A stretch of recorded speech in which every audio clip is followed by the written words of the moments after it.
Hello everyone. तो आज मैं आप लोग के सामने डिस्कस करने वाली हूँ हमारा यूपी पीसीएस का जो पेपर है वो हर साल होता है।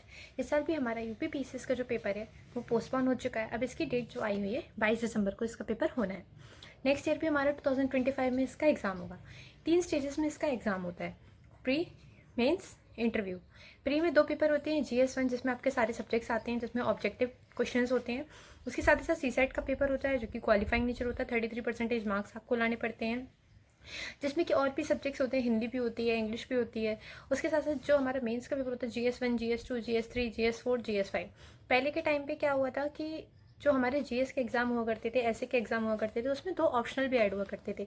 बट 2023 के बाद से इस पैटर्न को पूरा चेंज कर दिया गया है। तो हमारा जो GS5 और GS6 का जो पोर्शन है उसमें सबको ये डाउट रहता है हम अपना पोर्शन कहाँ से कवर करेंगे। मोस्टली एक जो डाउट है उसको क्लियर करने के लिए एक चीज़ तो है कि जो एक बुक आती है हमारी, राकेश साराशु सर की बुक आती है, उत्तर प्रदेश की पूरी कंपाइल्ड बुक होती है। GS5 और GS6 में पूरा आपको यूपी के बारे में ही पूछा जाता है, तो उसके लिए ये बुक सबसे ज़्यादा बढ़िया होती है। ये 4th एडिशन की बुक है। GS5 GS6 आपका इससे कवर हो जाएगा। इसके करंट अफेयर्स है, उसके लिए आपको जो चैनल होते हैं उनसे आपको कनेक्ट में रहना होगा। उसके साथ ही साथ मैं आपको कुछ सोर्सेस बता देती हूँ जिससे कि आपको अपना, जो मैंने टॉपर्स के कुछ इंटरव्यू देखे थे, इंटरव्यू देखने के बाद मुझे उसमें से काफ़ी ज़्यादा चीज़ें मैंने कलेक्ट की हैं कि आप अपनी चीज़ों को कहाँ से पढ़ सकते हो, कहाँ से कवर कर सकते हो। हम लोग बात करते हैं GS1 की। जितने भी टॉपर्स हैं जिन्होंने अभी तक अच्छी रैंक से वो अपना एग्जाम क्लियर कर पाए हैं, उन सबके इंटरव्यू में मैंने एक चीज़ मेन नोटिस की है।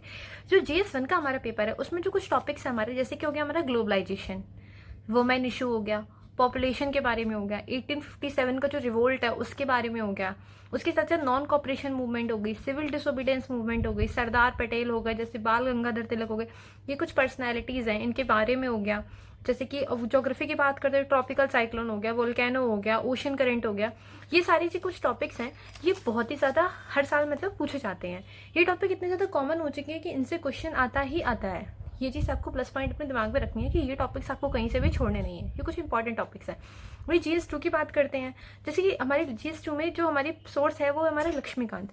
लक्ष्मीकांत के साथ ही साथ जो हमारा विजन IAS के ईयरली कंपाइलेशन आता है, उससे आप अपना उसको पढ़ सकते हो, जिसमें कि आपको अपनी गवर्नेंस कवर हो जाएगी आपको विजन IAS के थ्रू।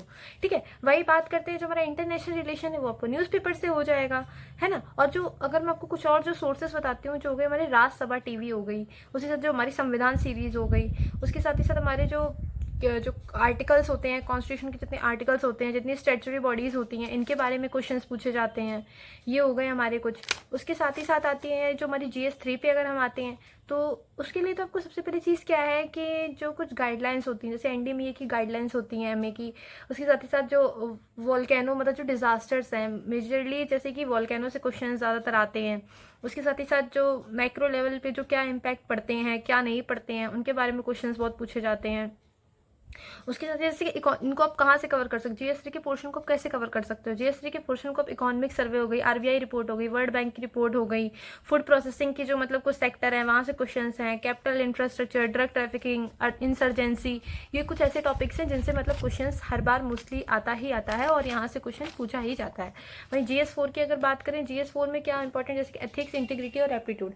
इसमें लोग कहते हैं कि बहुत ज़्यादा डिफिकल्टी वाला पेपर है, मतलब कि ये इसके लिए आपके पास सोर्स बहुत कम है, सोर्स कहीं कम नहीं है। इससे मोस्टली केस स्टडीज़ जो होती है, केस स्टडीज़ ज़्यादा आती हैं। केस स्टडीज़ को पढ़ो। सबसे पहली चीज़ आप उसकी GS4 है उसके पूरे टॉपिक को देखो आप, मतलब कि जितने भी सिलेबस में जो जो टॉपिक लिखे गए टॉपिक वाइज उसको कंप्लीट करना सीखो कि इस टॉपिक में इतना है, इस टॉपिक में ये है, इस टॉपिक का क्या मतलब है। टॉपिक वाइज आप उस चीज़ को डिटेल में पढ़ोगे तो वो सिलेबस भी आपका कवर हो जाएगा और वो आपका जो पोर्शन है ना GS4 का वो भी ऐसे ही कवर होगा। टॉपिक वाइज आपका सिलेबस भी पूरा कवर होगा और आपके दिमाग में वो चीज़ भी बैठेगी कि इसका क्या मतलब है, चीज़ों का मतलब समझो। उसके साथ ही साथ न्यूज़पेपर हो गए जिसमें कि कुछ कोड्स होते हैं, उनको भी आप ऐड ऑन कर सकते हो उसमें। ये हो गया। और वही हमारे GS5 के लिए मैंने आपको बताया, जो मेरी राकेश साराश्र सर की बुक है GS5 और GS6 के लिए। दृष्टि IAS की भी बुक आती है, आप वो भी पढ़ सकते हो। उसके साथ ही साथ इसमें क्या क्वेश्चंस होते हैं, जैसे कि यूपी का जो टूरिज्म है, पूरा जो उत्तर प्रदेश में जो टूरिज्म वाला एरिया है, स्कीम्स क्या क्या आई हुई हैं, जो करंट में अगर मैं बात करूँ क्या आप पढ़ोगे। उसके साथ जो CM है, जो PM की स्पीच है, उसमें उन्होंने किन चीज़ों के ऊपर ज़्यादा फोकस किया है, ये चीज़ें भी आप उसमें देख सकते हो।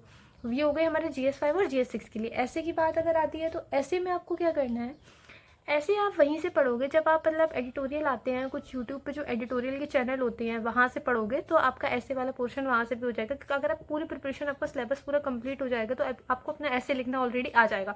मुझसे दिक्कत उन लोगों को होती है जो इंग्लिश मीडियम से हैं, उनको हिंदी में अगर ऐसे लिखना तो उसमें उनको ज़्यादा दिक्कत आती है। भाई अगर इंटरव्यू की बात करते हैं, इंटरव्यू में आप जिस एरिया से हो पर्टिकुलर उस एरिया के बारे में आपको पता होना चाहिए, कहाँ क्या कैसा है, कैसा क्या नहीं है। जैसे मैं उत्तर प्रदेश में कानपुर एरिया से हूँ, इटावा एरिया से हूँ, बुंदेलखंड एरिया से हूँ, और जो एरियाज़ है वहाँ से अगर मैं हूँ तो उन चीज़ों के बारे में मुझे पता होना चाहिए कि हमारे एरिया में क्या स्पेसिफिक है, ऐसा क्या हुआ था, मतलब ब्रिटिश के टाइम पे ऐसा क्या हो गया था। ये सब चीज़ें मतलब आपको अपने दिमाग में रखनी पड़ेंगी। जैसे कि प्रयागराज है, प्रयागराज के बारे में आपको कुछ पता होना चाहिए, क्योंकि मोस्टली कुछ चीज़ें हैं जहाँ आपका मतलब होता है, इंटरव्यू भी आपका प्रयागराज में ही होगा जहाँ तक। तो ये हो गई हमारी कुछ इंपॉर्टेंट जो सोर्सेस होते हैं, इनको आपको पढ़ना पड़ेगा। अब आप एक चीज़ को और नोटिस करिए,